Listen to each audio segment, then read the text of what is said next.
Assalamualaikum warahmatullahi wabarakatuh.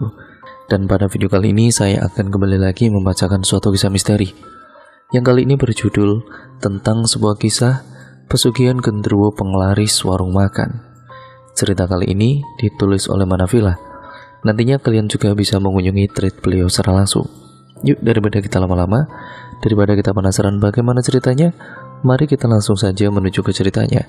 Namun sebelum itu, gunakan earphone terbaik kalian ya teman-teman, dan siapkan posisi rebahan kalian yang benar-benar nyaman dalam kalian mendengarkan cerita kali ini. Yuk, mari langsung saja kita mulai ceritanya. Oh ya, namun sebelum itu juga, semua nama sudah disamarkan karena itu merupakan privasi dan untuk keamanan bersama juga. Perhatikan baik-baik ya teman-teman, karena ceritanya akan saya mulai.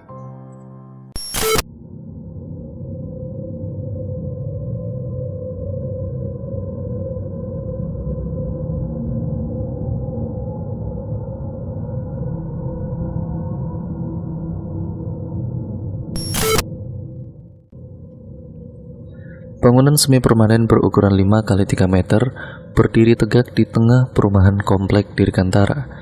Komplek yang terletak di Jalan Barbarsari, Kecamatan Depok, Kabupaten Sleman ini mayoritas dihuni para mahasiswa perantau dari luar daerah.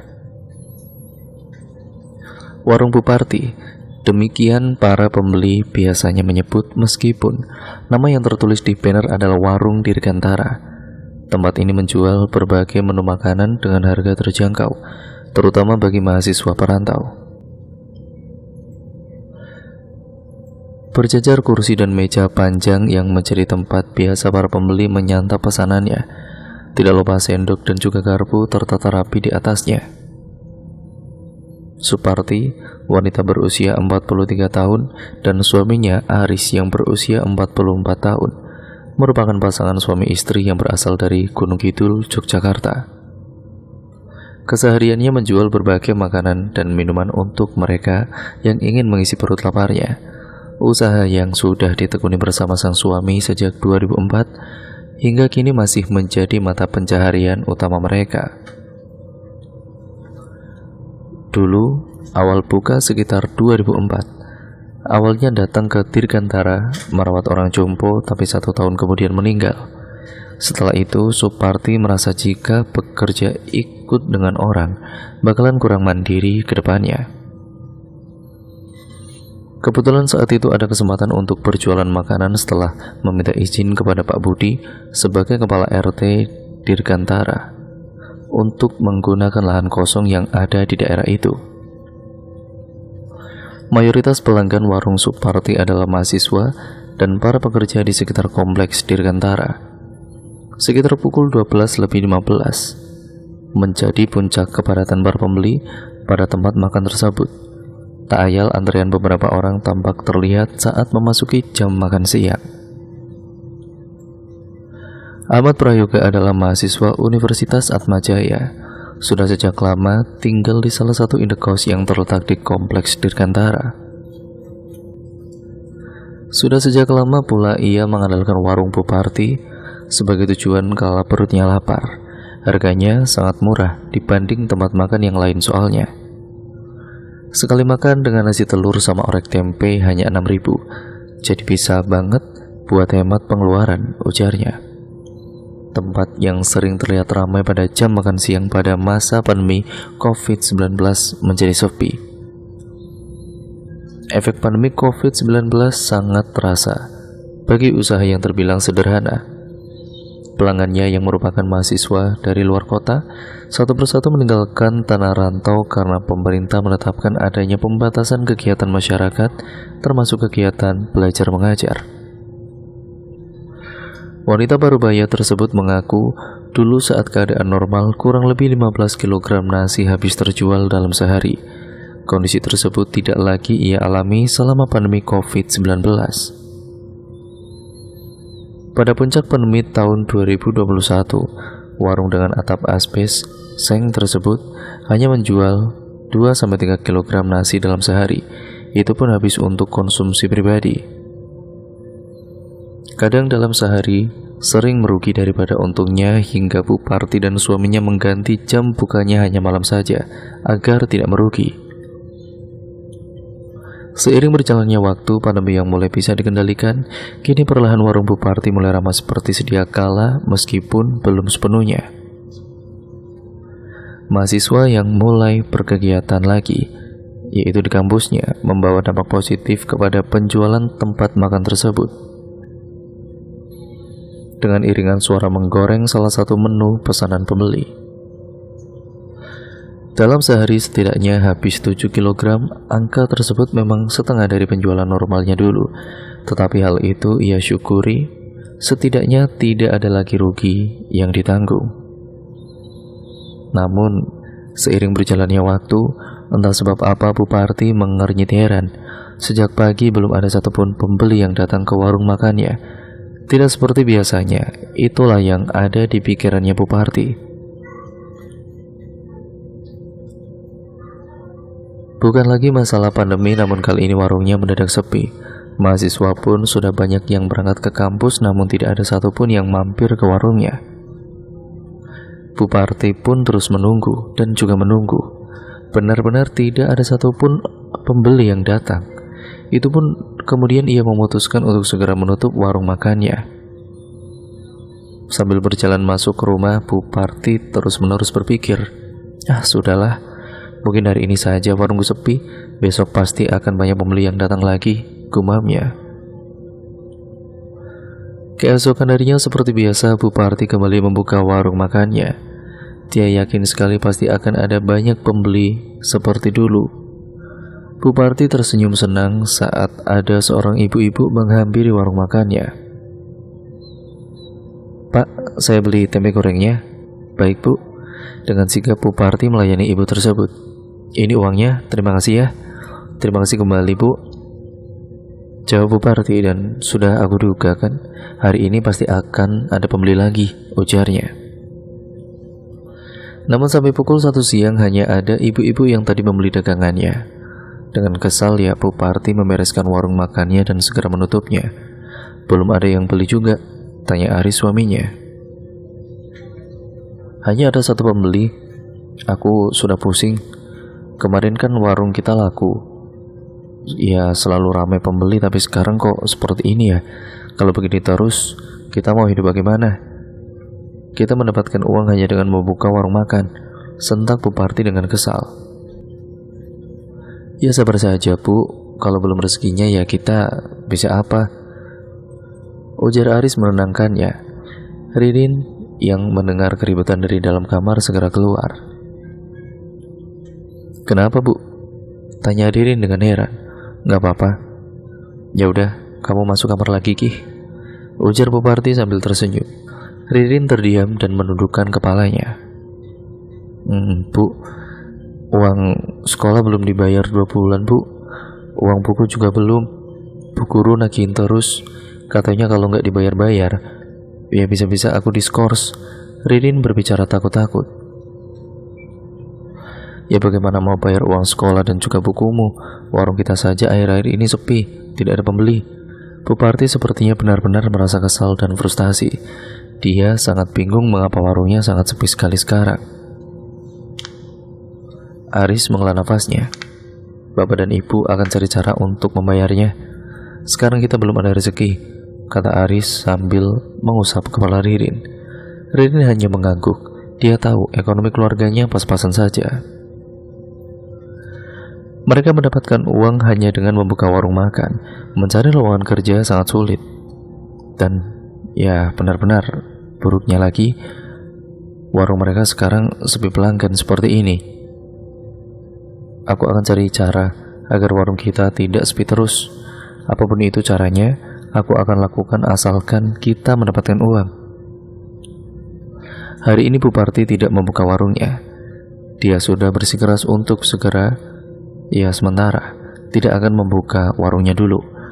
Walaupun Aris sudah membujuknya, mereka harus berusaha dan bekerja keras untuk mendapatkan uang. Namun Bu Parti tetap pada pendiriannya, dan hari ini warung makan mereka benar-benar tidak buka. "Ya sudah, Bu, aku akan cari lowongan kerja. Pekerjaan apapun itu akan aku terima," ucap Aris. "Baiklah," balas Bu Parti. Aris berjalan dengan kesal. dia tidak mendapatkan satu pekerjaan pun. Sulit sekali mencari pekerjaan sekarang, gerutunya. "Pak," Aris menghentikan langkahnya dan berbalik badan. Ternyata salah satu dari beberapa bapak-bapak yang sedang berkumpul di sebuah pos ronda. "Sini aja dulu, Pak. Gabung sama kita. Kayaknya Bapak lagi ada masalah ya." Aris pun menghampiri mereka dan ikut duduk di pos ronda tersebut. "Iya nih Pak, saya lagi ada masalah. Warung makan saya sepi terus sekarang. Saya mau cari pekerjaan lain tapi susah sekali," jelas Aris. "Saya ada urusan Pak, tapi itu pun kalau Bapak mau melakukannya." Aris menaikkan sebelah alisnya dengan bingung. "Usulan seperti apa Pak?" "Bapak bisa menggunakan cara yang instan, yaitu dengan melakukan pesugihan, perjanjian dengan dukun agar warung makan Bapak banyak pelanggannya." Aris sedikit terenyak mendengarnya, tapi dia kemudian berpikir, jika warung makannya sepi terus, dia benar-benar tidak tahu lagi harus bagaimana, ditambah sulit mencari lowongan pekerjaan. Jika melakukan pesugihan, dia tidak perlu lagi bersusah payah mencari uang. Dia memikirkannya sekali lagi, tidak ada jalan lain lagi, dia harus melakukan itu. "Baik Pak, saya setuju dengan usulan Bapak, tapi apa Bapak tahu dukun mana yang bersangkutan?" tanya Aris seperti itu. "Saya tahu Pak, rupanya jauh dari pemukiman warga. Nanti malam kita ke sana, saya tunggu di tempat ini." Aris mengangguk. Setelah berterima kasih, dia segera pulang ke rumah. Masih ada sedikit keraguan yang ada di hatinya, tapi keinginannya untuk mendapatkan uang menutupi semuanya itu. Sesamanya di rumah, Aris segera masuk. Dia tidak akan menceritakan kepada siapa-siapa bahwa ia mengikuti pesugihan, termasuk kepada istri dan anaknya. "Dapat pekerjaannya Pak?" tanya Buparti. Aris menggeleng. "Tidak, tapi mulai besok kita tetap akan kembali membuka warung makan." Setelah berkata begitu, Aris langsung masuk ke kamar. Buparti awalnya terlihat bingung, tetapi mau bagaimana lagi? Aris suaminya tidak mendapatkan pekerjaan, dan satu-satunya yang bisa mereka lakukan hanyalah tetap membuka warung makan untuk mendapatkan uang. Begitulah yang ada di pikiran Buparti. Malam ini Aris sudah bersiap-siap untuk menemui dukun yang akan membantunya mendapatkan kekayaan. "Mau kemana Pak?" tanya Buparti saat melihat suaminya hendak membuka pintu depan. "Ada urusan, aku pergi dulu. Assalamualaikum." Aris bergegas pergi, jalan kaki menuju pos ronda yang tadi siang ia datangi. "Waalaikumsalam," jawab Buparti dengan pikiran yang masih dipenuhi tanda tanya. Dengan langkah yang pasti, Aris sudah sampai di pos ronda tersebut. Seorang hansip dan juga dua orang warga sedang duduk di sana. Salah satu warga tersebut adalah bapak yang akan menemani Aris ke tempat dukun pesugihan tersebut. "Mari Pak, ikut duduk di sini," ucap hansip tersebut. Aris tersenyum. "Tidak usah Pak, saya sama Pak Selamat mau pergi dulu," tolak Aris dengan halus. "Pergi kemana?" tanya seorang warga yang sedari tadi hanya diam. "Ke dukun," jawab Pak Selamat dengan santai. "Ah, serius kamu? Mau ngapain ke sana?" "Hati-hati, akibatnya sangat besar. Syaratnya harus dipenuhi. Lagi pula, itu tidak baik dilakukan," nasihat warga tersebut. Aris semakin ragu setelah mendengarnya. Dia menjadi sangat bimbang. Pak Aris yang mau mendapatkan uang melalui ritual pesugihan. Setahuku pesugihan untuk mendapatkan kekayaan itu adalah pesugihan genderuwo, jelas Pak Selamat. Sudahlah, saya akan melakukan apapun. Ekonomi saya sedang sulit sekali. Tidak usah sok menasihati." Aris tiba-tiba menjadi sangat marah. "Ayolah Pak Selamat, kita langsung saja pergi ke dukun itu." Hansip dan juga warga itu pun hanya memandangi kepergian mereka. Mereka sampai di sebuah rumah. Bukan rumah, lebih tepatnya gubuk yang sudah terlihat tua. Benar saja, tempat tinggal dukun ini jauh dari pemukiman warga.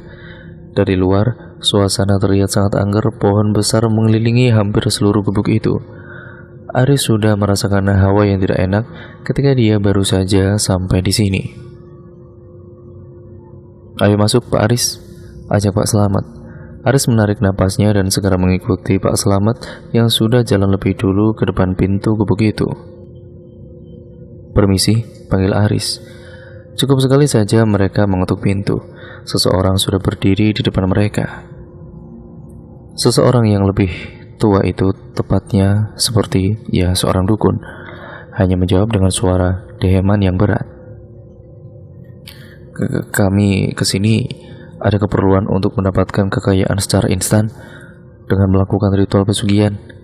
Aris menjelaskan maksudnya. Dukun yang mengenakan baju hitam dan celana hitam serta rambut panjang gondrong itu menatap Aris tajam dan segera membuka suara. "Panggil aku Mbah saja, cepat masuk." Tanpa berkata-kata lagi, Aris dan Pak Selamat segera masuk ke gubuk tua milik Mbah tersebut. Terlihat banyak sesajen-sesajen bunga dan lainnya, termasuk juga barang-barang yang tidak Aris ketahui fungsinya. Yang pasti benda itu adalah benda-benda keramat yang dianggap mistis. "Ceritakan masalahmu," ucap Mbah itu. Aris menjelaskan, mulai dari warung makannya yang sepi dan susah mencari lowongan pekerjaan. Mbah itu terkekeh. "Itu mudah, aku bisa membantumu. Tetapi kau harus penuhi syaratnya. Jika tidak sanggup, kau dan keluargamu yang akan menjadi target." Aris menelan ludah. Dia memikirkan matang-matang lagi rencananya ini. "Baik, Mbah, saya akan penuhi syaratnya," Aris menjawab dengan mantapnya. Mbah itu langsung melakukan ritualnya. Ritual pun selesai. Benar kata Pak Selamat, pesugihan genderuwo adalah cara untuk mendapatkan kekayaan secara instan. Akan tetapi Aris harus mencari tumbal manusia sebagai syaratnya. Jika tidak bisa dipenuhi, dampaknya akan sangat besar. Sekarang, sesosok genderuwo akan memberikan uang yang banyak kepada Aris.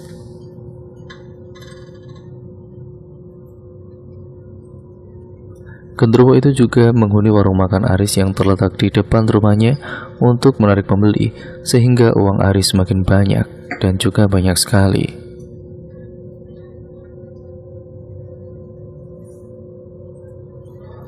Walaupun Aris sedikit takut saat melihat sosok itu secara langsung, badan yang tinggi besar, bulu lebat berwarna hitam, taring yang panjang dan mata merah, tetapi dialah yang akan membantunya mendapatkan uang. Ada rasa senang di hatinya karena sebentar lagi dia akan kaya raya. Kalau soal tumbal itu mudah, yang penting uangku banyak, gumamnya sekarang dengan senang. Tidak tahu apa yang akan terjadi beberapa waktu ke depan. Aris membuka pintu rumahnya dengan perlahan. Istri dan juga anaknya pasti sudah tertidur. Baru saja dia akan menutup pintu, Bu Parti sudah berada di sampingnya. "Dari mana aja, Pak?" Aris menjawab gelegapan. "Tadi urusannya merepotkan." "Sudah, aku mau ke kamar dulu, mau tidur," ucapnya dan segera berjalan menuju kamar. Bu Parti yang melihat itu dan terlalu memusingkannya, dan dia itu segera menyusul suaminya ke kamar. Dini hari Aris terbangun karena mendengar suara yang terdengar berat dan menakutkan. Perlahan Aris membuka matanya. Dia melotot dengan kaget saat melihat sosok bertubuh tinggi besar dan berbulu hitam lebat itu sudah ada di samping rajangnya. "Apa maumu?" tanya Aris ketakutan. "Aku memintamu untuk menyediakan tumbal dan sesajen di malam Jumat besok. Mulai sekarang setiap malam Jumat kau harus menyediakan itu untukku. Aku tidak mau tahu. Jika kau langgar, aku tidak akan segan-segan untuk mengusik kehidupan kalian," sergahnya. Aris mengangguk-angguk paham. Baiklah, aku pasti akan melakukannya." Sosok itu menyeringai dan segera menghilang dari sana. Aris mengubah posisi menjadi duduk dan berpikir. Siapa yang akan aku korbankan untuk dijadikan tumbal? Aris mengangguk-angguk paham dan dia pun akhirnya tersenyum lagi sumringah saat melihat warung makannya yang kini sangat ramai oleh pembeli. Bahkan Bu Parti dan Ririn ikut melayani mereka. Kalau begini terus, dalam waktu dekat aku bisa jadi kaya raya. Ya, batin Aris bahagia. Alhamdulillah ya Bu, warung makan kita ramai lagi, ujar Ririn senang. Iya, Ibu sangat bersyukur Allah memberikan rezeki untuk kita, balas Bu Parti. Aris yang mendengar percakapan itu berpura-pura tidak tahu. Dia terus memikirkan bahwa sebentar lagi dia akan segera menjadi tuan di kampungnya. Oh iya Bu, sore ini teman-teman bakal datang mau ngerjain PR bareng, izin Ririn dan ya sudah. Singkat ceritanya, di sore hari ketiga teman Ririn datang ke rumahnya. Ririn menyambut mereka dengan senang. Ayo masuk, ajaknya. Kita salah satu teman Ririn, tampak gelisah. Matanya bergerak liar melihat ke segala ataupun sekitar warung makan tersebut, tanpa mendengar kalimat Ririn yang mengajaknya masuk. Kit, kamu kenapa? Iya ya. Kita tersentak dan tersadar dari lamunannya. Dia malah cengengesan untuk menutupi kegugupannya. Kenapa kamu? Tanya Ririn dengan heran. Enggak. Ya udah, ayo masuk. Keempat anak itu sudah duduk melingkar di lantai. Kertas berserakan dan beberapa buku terbuka lebar. Sesekali mereka meminum sirup yang disuguhkan Bu Parti. Rin, aku boleh ngomong sesuatu nggak? Bisik kita takut-takut. Ngomong aja Git, balas Ririn sambil menulis jawaban di buku tugasnya. Tadi aku lihat di sekitar warung makan, yang di sekitar warung makan kamu itu ada makhluk yang badannya tinggi dan gede banget. Ada bulunya hitam lagi, taringnya panjang banget. Aku juga ngerasa kayak ada energi negatif gitu di rumah kamu. Sebelumnya kan nggak ada yang kayak gini. Jelas kita pelan. Ririn mengetikkan tangannya yang sedari tadi sibuk menulis. Dia menolehkan kepalanya ke arah kita. Dia agaknya percaya dengan ucapan kita barusan karena Ririn tahu kita itu punya indera keenam. Serius Kit? Kita mengangguk yakin. Itu kayaknya genderuwo Ririn. Seketika jantung Ririn berdegup kencang mendengarnya. Dia merasakan ia sangat ketakutan sekarang. Alhasil selama mengerjakan tugas, dia tidak fokus karena terlalu memikirkan ucapan kita tadi. Tidak lama mereka pun pamit pulang. Pulang dulu ya Rin, maaf kalau kamu kepikiran atau malah jadi ketakutan. Aku cuma bilang yang sebenarnya saja kok, daripada dibiarin. Berbanyak doa dan ibadah aja. Kalau itu makhluk udah gangguin, panggil Ustadz deh, tutur kita sambil memegang kedua bahu Ririn. Ririn mengangguk dan tersenyum. Iya pasti, makasih ya. Kamu serius Rin? Tanya Bu Parti sambil duduk di sofa ruang tengah. Ririn mengangguk. Iya Bu, Ibu tahu kan kalau kita itu punya indera keenam. Ibu jadi percaya nih. Sebelumnya rumah kita nggak pernah ada kejadian kayak gini. Kalau memang benar ada, rajin beribadah untuk meminta perlindungan kepada Yang Kuasa, nasihat Bu Parti dengan bijak. Ya pasti Bu. Tiba-tiba Aris datang dan ikut bergabung bersama mereka. Ngomongin apa nih? Ini Pak, kata temannya Ririn yang punya indera keenam, di sekitar warung makan kita itu ada genderuwo. Terus katanya rumah kita ada energi negatifnya. Ibu jadi was-was, jelas Bu Parti. Aris terkejut yang mendengarnya. Nada bicaranya naik 1 oktav. Kalian percaya sama yang begituan? Belum tentu juga. Jangan mudah percaya dan berpikiran aneh-aneh. Setelah itu Aris bangkit dari duduknya dan segera berlalu menuju kamar. Bu Parti dan juga Ririn yang melihatnya hanya perpandangan antara heran dan bingung. Warung makan yang kini berpindah di depan rumah itu benar-benar ramai. Buktinya untuk melayani para pembeli, perharinya Bu Parti dapat menghabiskan 4 kuintal beras. Di samping itu, pengunjung yang hadir juga berada dalam antrean yang sangat-sangat panjang. Sebelumnya rumah makan itu benar-benar amat sepi. Dalam satu hari hanya ada 1 hingga 2 pembeli yang makan di sana. Akan tetapi 5 bulan berjalan setelah perjanjian Aris dengan iblis itu, perubahan rumah makan itu sangatlah drastis.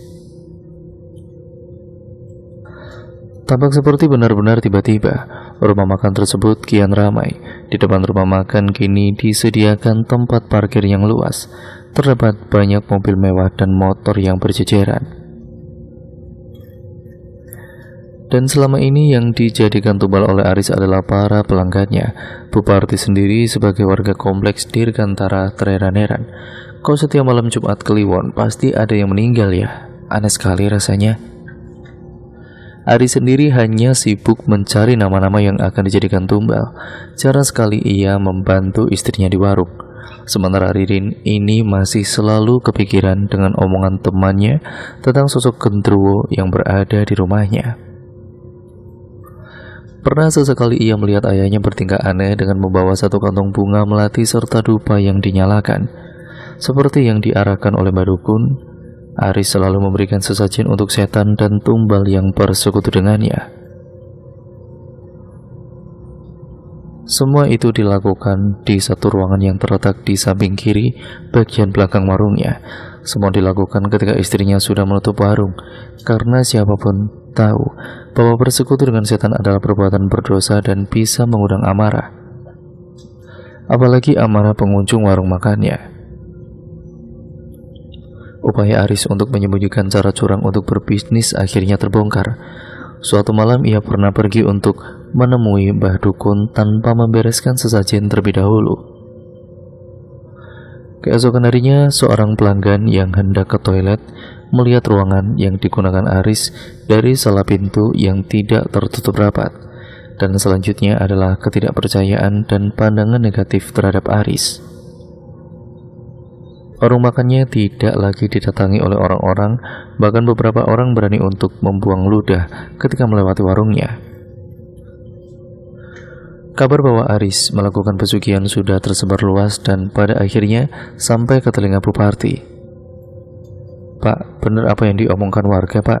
Kalau Bapak melakukan pesugihan?" "Iya benar." Aris pun tidak bisa berkata apa-apa. Akibat sudah terendus, Aris lebih berhati-hati dalam menyajikan sesajen. Kehati-hatian ini kemudian malah membuat ia melakukan kesalahan lain. Karena ingin membuktikan bahwa ia tidak melakukan pesugihan, ia terpaksa untuk tidak memberikan sesajen dan tumbal di malam Jumat Kliwon dengan alasan bahwa orang yang iseng untuk mencari kebenarannya itu percaya. Pria itu lupa bahwa tidak ada toleransi jika melakukan kesalahan dalam pesugihan itu. Hal buruk yang dijelaskan oleh Mbak Dukun menjelma menjadi penyakit misterius yang menjangkiti anaknya secara tiba-tiba.